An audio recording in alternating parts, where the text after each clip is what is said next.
overall, in general, the whole purpose of this um, session is to basically help our audience here, understand how AI can be applied, but also make sure that they understand kind of like the why behind applying AI, right? I think a lot of these days we get kind of sucked into some of the kind of like the hype around, dancing robots or, Skynet 2.0 from Terminator or something like that, right? But we want to make sure that everything is grounded in reality and make sure that um, everything that we talk about here today is truly practical and applicable.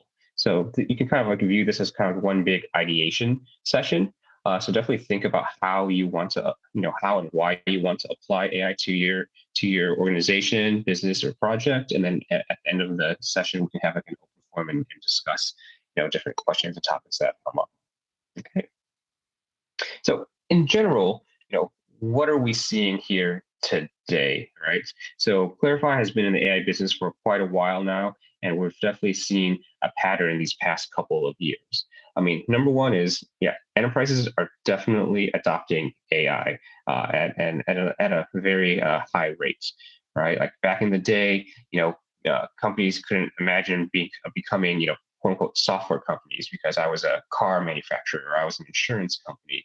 But slowly they had to realize that they had to, host a website and have a data center to do all that stuff. And in that same vein, companies are also having to adopt AI to become competitive, to stay competitive. Otherwise, who can imagine a company without having an individual web page right now these days, right?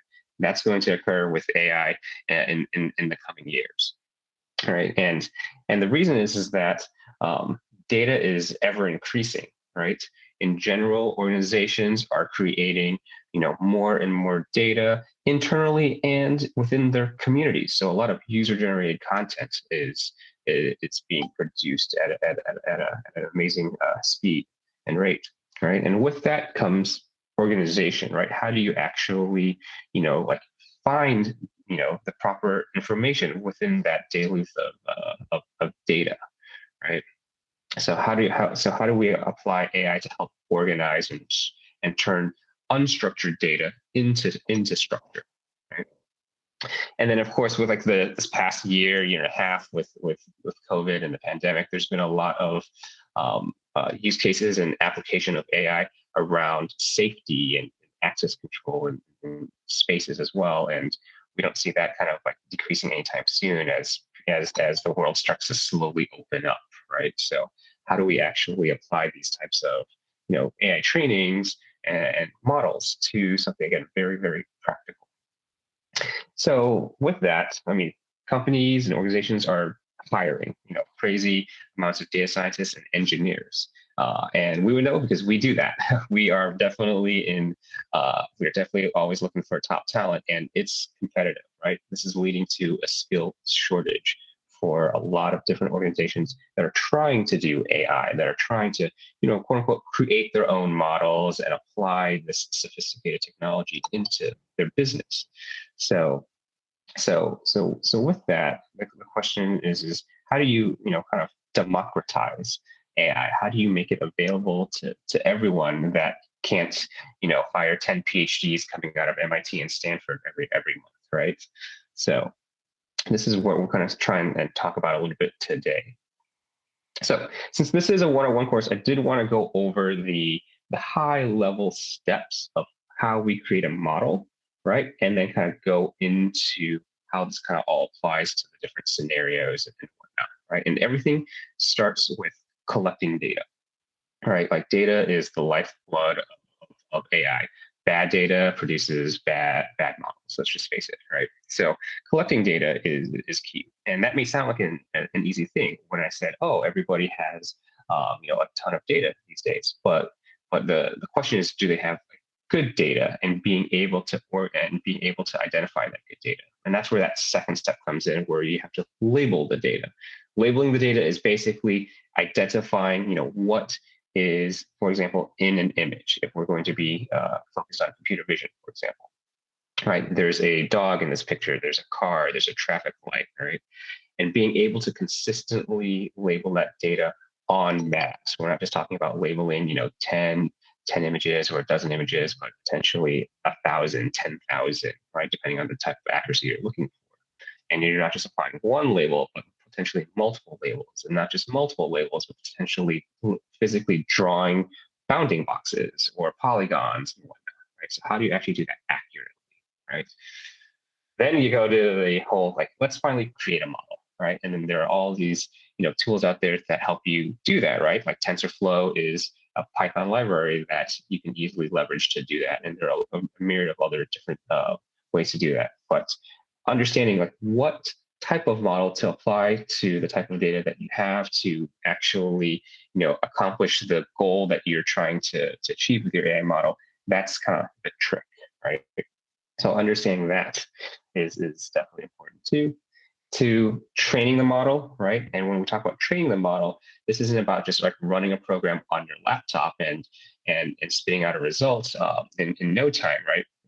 Training AI models historically has taken a lot of resources, right? We're not just talking about, oh, I can just go to the Mac store and buy a MacBook Pro and I'm good to go. No, we're talking about data centers worth of CPUs, storage, GPUs, right, which are super expensive, right? Or you go to the public clouds to get those infrastructure resources, right? And while the the ability to get that infrastructure becomes easier in the cloud, there's also a steep cost there as well, depending on the type of hardware that you need, especially specialized hardware that is focused on AI training. And then finally, deploying the model, right? Which is when you actually start to extract real value out of the model that you've, so carefully created and spent so much time and effort in training, right? Once you actually have to push out the model into production, right, and actually can start to actually use to evaluate and predict, what you want your data to or what you want your model to actually predict against. So that's kind of like the high level, super high level. There's more detail in here, of course, but that's just trying to get the model off the ground. The reality is that once you do that, you actually have to then do it again and again and again and again, right? Because data changes, right? And if you don't actually retrain your model, if you don't actually keep up basically with, kind of like the times, your model will become stale. And while you may have an AI model that is super accurate on day one, by day 100, it may not be so much. And hence, how do you actually kind of like iterate on that sufficiently? So a lot of the value actually comes in setting up a fully kind of automated and streamlined process. Right? And this is where Clarifai comes into play. All right, Clarifai comes in where we provide a full AI lifecycle platform.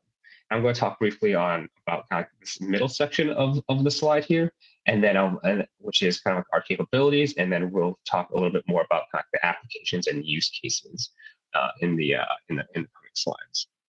So with our AI lifecycle platform, we take care of everything under the sun when it relates to training and creating a model and actually deploying. So from ingestion of data, right? We're not just talking about, sucking in, a couple megabytes or a couple images, but we're talking, gigabytes, terabytes of data, to actually then labeling, which I talked about earlier before, right? Which to, being able to organize and search over that data, to then, of course, training the model and making sure that it's done in an efficient and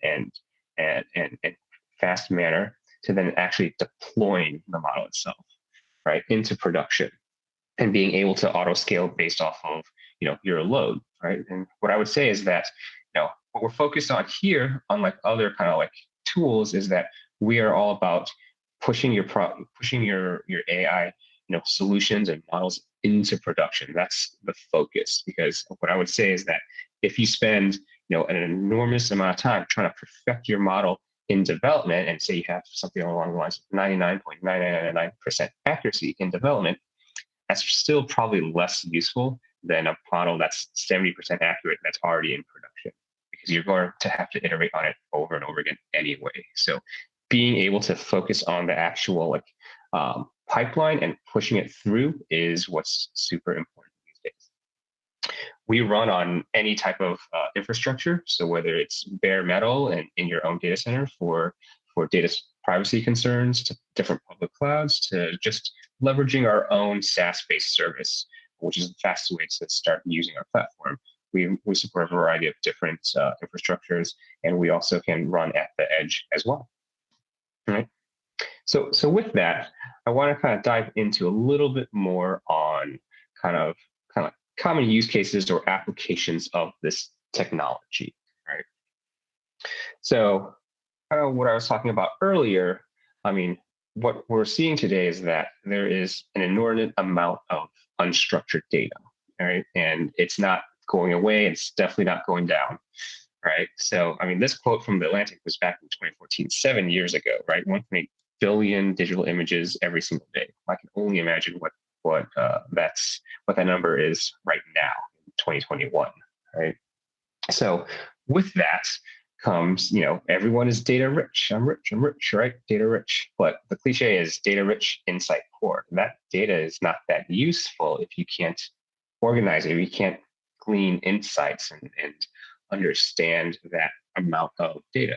And again, a lot of times people have always been focused on structured data, right? Like log files, specific, database inputs and whatnot that is easier to trend off of. But in this case, all of these like images, for example, and user-generated content specifically is just completely unstructured. How somebody takes a photo, what somebody writes in a blog post or a comment, right, is completely unstructured. Oh, that happened. Let me present this back.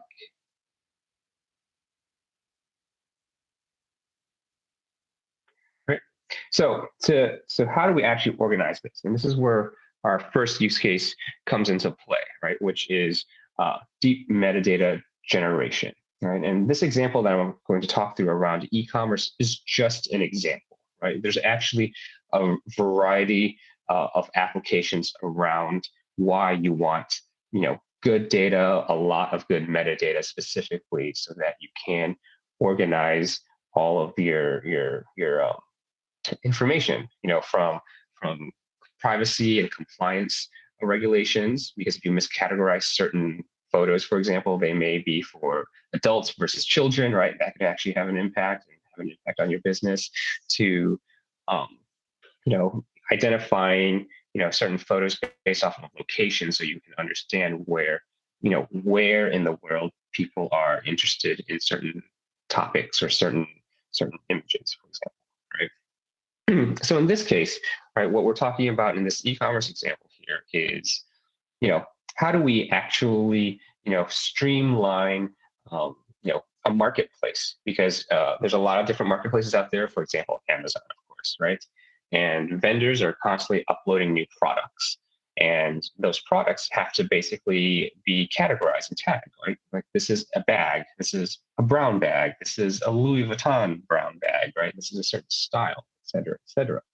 Right. So being able to actually like itemize all that stuff is quite a bit of a chore, manually. And it's also inconsistent too, because as a guy, for example, I'm not going to really necessarily like know all like the nuances of how to articulate certain descriptors of this bag. So I may miscategorize or misclassify. And if you do that, you may not be able to help your customers actually find the bag that they want to purchase, and hence lose that opportunity to purchase that bag, for example, right? So being able to automatically apply metadata based off of the actual content and actually provide actual context for that content is highly valuable. So hence it can remove that bottleneck from the posting flow for a marketplace, for example.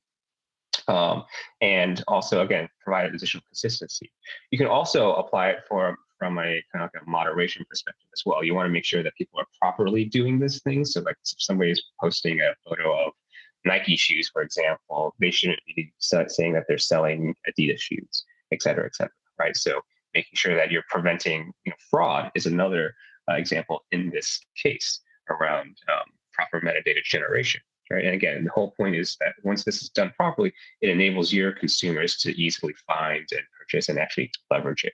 But again, this is only just an e-commerce example. There are a lot of different applications around why you would want to apply very rich, robust metadata for your assets, right? It can be about more additional analysis. It could be about interoperability between applications and your data set. That's also very key, right? So just straight up like organization purposes within digital asset systems, inventory systems. Like I'm working on a marketing project, and if I can't find all these pictures of person A to put my marketing campaign, or it takes me, 20 hours to do that, and that's a lot of wasted time that could be avoided. Okay. Kind of going on forward with this kind of like e-commerce example here in general, right? With good metadata comes, improved search relevancy, and especially with what we have a capability of within our platform, which is called visual search, it can actually power a very robust search engine, right? So what you see here on the screen to the right is actually a real life example that I was actually experiencing just a few days ago. I was actually like in the market for like a nightstand, right? So I went to this website, I searched for the word nightstand, I looked under bedroom furniture, and what came back were nightstands, right? And there's actually this stuff in the background right here, these three nightstands up top here. Problem is that they didn't actually fit my tiny bedroom. They were a little too wide. But no matter what I could search for, I couldn't find anything else except for those few nightstands. So I was like, all right, well, I guess that's all they have. So I left. A few days later, I come back, start just browsing around again for some other stuff. I look under living room furniture, and then I find these stands right here. So they're not categorized as nightstands, but of course you can see how visually similar they are. And actually, I would have used one of these tables as a nightstand in my bedroom, but because it wasn't categorized properly, I didn't buy it, right? Missed opportunity, lost revenue, right? And this may sound like just like a ad hoc example, but if you kind of think of this at scale, how much opportunity is actually being lost when you don't actually have your data properly organized, right? And then again, you can parallel this to a lot of other different scenarios, whether you're trying to understand, a variety of use cases like disaster relief or construction sites, like being able to identify where buildings have been devastated by some hurricane or natural disaster, right? Can help quickly, funnel resources to areas, right? So being able to understand, what is in an image and categorize it and tag it quickly can actually have a large impact on your business, right? So jumping into a little bit more of like the specifics of exactly kind of how we do this, right? So in the AI world, there's this concept of classification, right? That's kind of the very kind of initial broad topic around, especially in computer vision, what we can identify. So, classification basically answers the question of what is in the image, right? Is there a dog? Is there a cat? Is it a picture of snow? Are we outside? Is this a picture of a car, tree, stuff like that, right? But you can also start to actually answer more non-physical questions as well, like certain sentiments like friendship or anger, right? And that's kind of where specifically our Clarifai models excel at, is we actually understand out of the box over 10,000 of these types of concepts. And that's not to say that we're limited to that, because since we have the ability to train models, you can actually easily extend that. So what classification does not answer specifically, though, is where is the object? So I'm not saying, the dog is to the left of the cat or the cat is to the right of the dog, for example, right? Or we don't count the number of objects in an image under the umbrella of classification. When we want to start to answer those questions, that's a different topic that we're going to be talking about in a few minutes. So in this way, some use cases around classification have what we also just talked about, our additional facial recognition, visual search, what I just mentioned, and content moderation. Right? So with that, I'm going to actually jump over to our platform here and actually showcase what that actually looks like. So what you see here is our Clarifai platform. And this is our UI um, into our full kind of AI lifecycle tech stack, basically. And you can actually access this through a full API-driven workflow as well. So when you first land here, what you see are applications that you've created, and what applications are effectively an umbrella kind of workspace um, for all of your data inputs and all of your AI models and workflows and labeling tasks. It gives you a kind of an ability to share out your AI projects to other collaborators within your organization. And when you create an application, what you do is you actually initially set your what we call your base workflow. You can think of this as kind of like the out of the box AI models that we provide. We provide a variety of different ones here, as you can see, from our general model, which is what I was referring to earlier around being able to just generally kind of like identify those 10,000 plus concepts to something more focused around apparel or food or travel, facial recognition, demographics, et cetera, right? So what does this actually look like in reality? Well, once you create an application, all you really need to do is upload some images, and then all of a sudden, we can start to actually leverage the AI models to actually predict what is in the image. So here, as you can see here on the left-hand side is the image. On the right-hand side is the actual concepts or what was predicted from our model. What does our model, our general model in this case, think is in this image, right? And here's some of the concepts that it thinks: wildlife, safari, danger, animal, stuff like that, right? That it predicts. And then on the right hand side, you see the confidence level. So how confident does this model think that there is something about wildlife in this image, right? You can see tiger, of course, right? Aggressive disposition, right? So going back to the point of around how we can not only identify specific physical features, but also sentiment, right? And yeah, you can also train, to train this to be even further more nuanced and complex. Now, let's take a look at another example here. All right, here's another example of an animal, and then we'll switch over to some people here. You see here, giraffe, right? And then here we see here that this is being identified as funny versus aggressive. It's kind of interesting how our models actually can start to identify even like animal quote unquote personifications and characteristics that humans would typically apply to as well, right? And that's something quite unique, right? To obviously, people themselves, right? Right around like, oh, I can identify a person, a man, right? You can see, serious, right, is kind of like the sentiment that he's kind of giving off. And what we can do here is you can easily switch between different AI models as well. So if we wanted to apply a demographics model, right, and say, hey, so not just is this a person in this picture, right, but where's the person?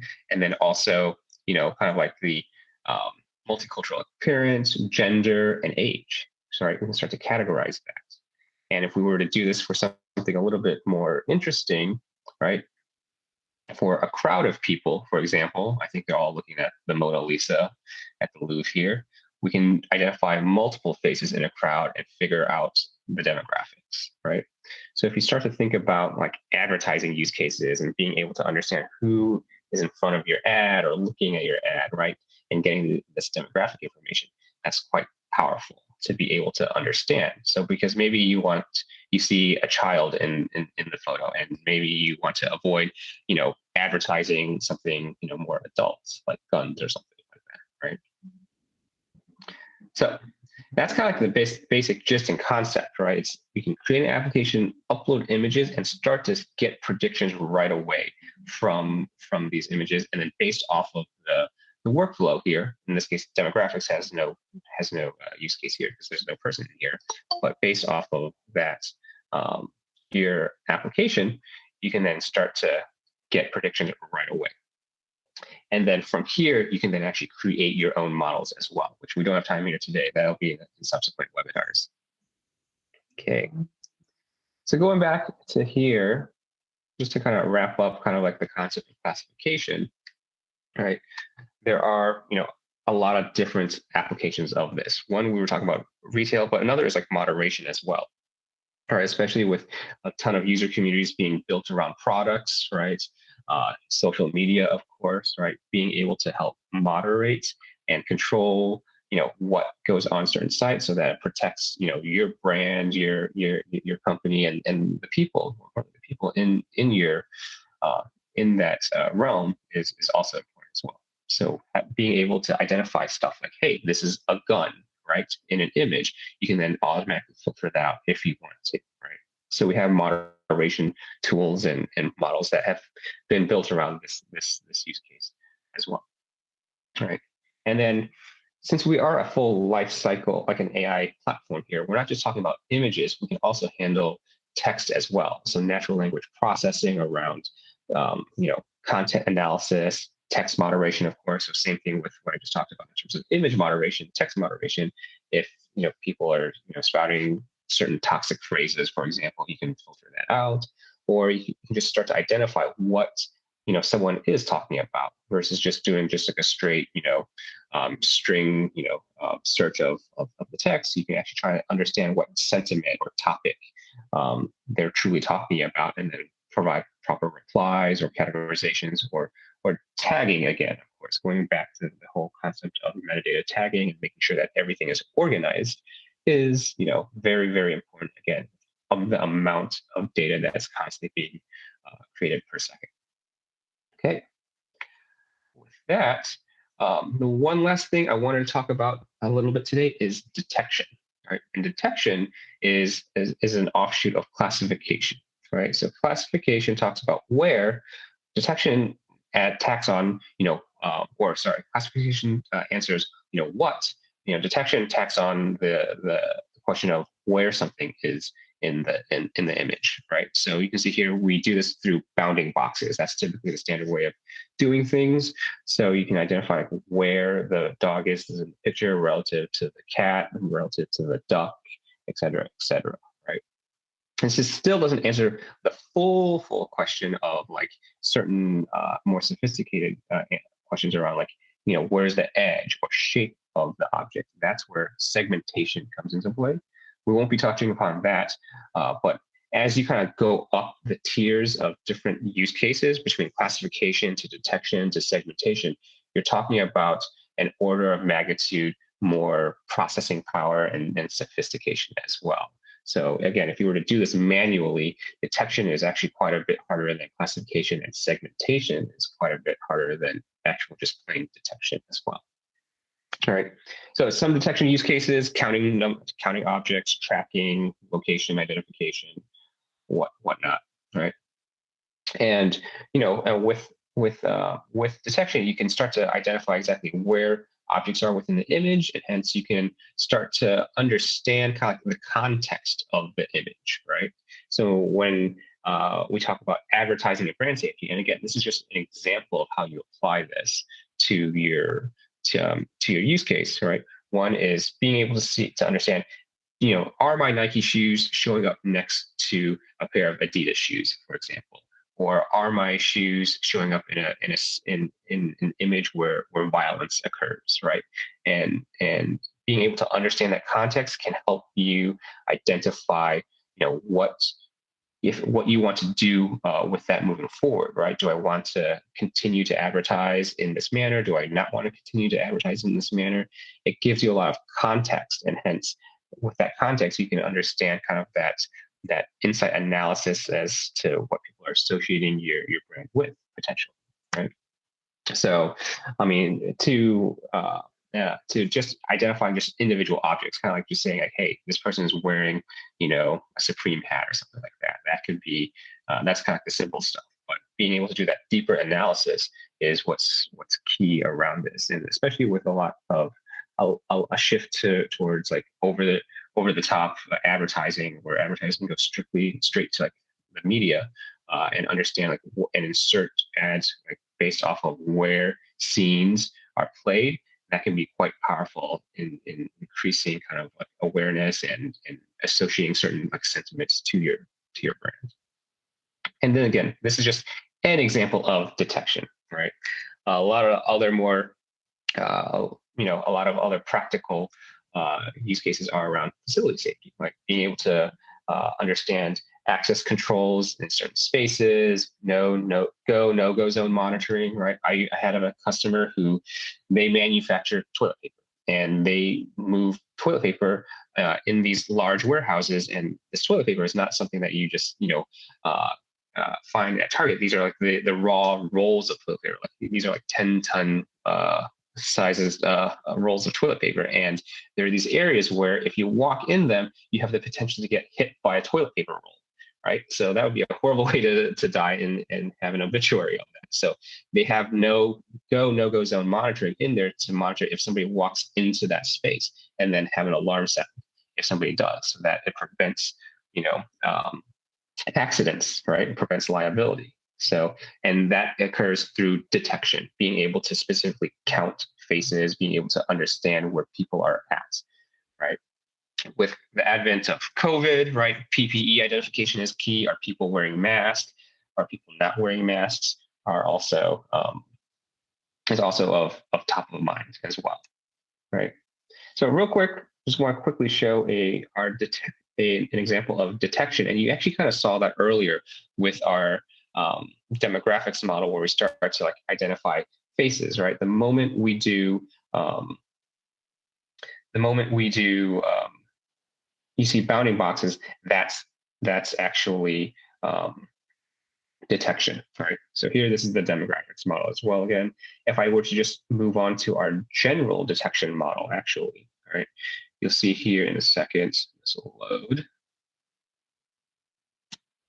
What else it identifies in the image. It'll be identifying faces, but it'll identify some potential like other images as well, or concepts within the image. And the whole point here is that these bounding boxes can identify where things are, and from a programmatic perspective, you can actually understand and feed this information into another system for analysis, right? So you can see here, this is not just identifying people, but like there's baggage here, luggage, right? We'll just jump to another image here. Instead of just seeing that this is just an image of a city, we can see here are all the traffic lights and cars. And if you scroll down, you'll see all of the kind of like concepts that are associated with that image as well, right? So we can feed this through multiple different steps within a workflow to then clean out all this metadata that you can then apply in a variety of different ways, right? You can either just shove it into a digital asset management system, or even just a plain database, right? Just to then index and search off of, or you can do other types of sophisticated analysis, right? Around what is actually in the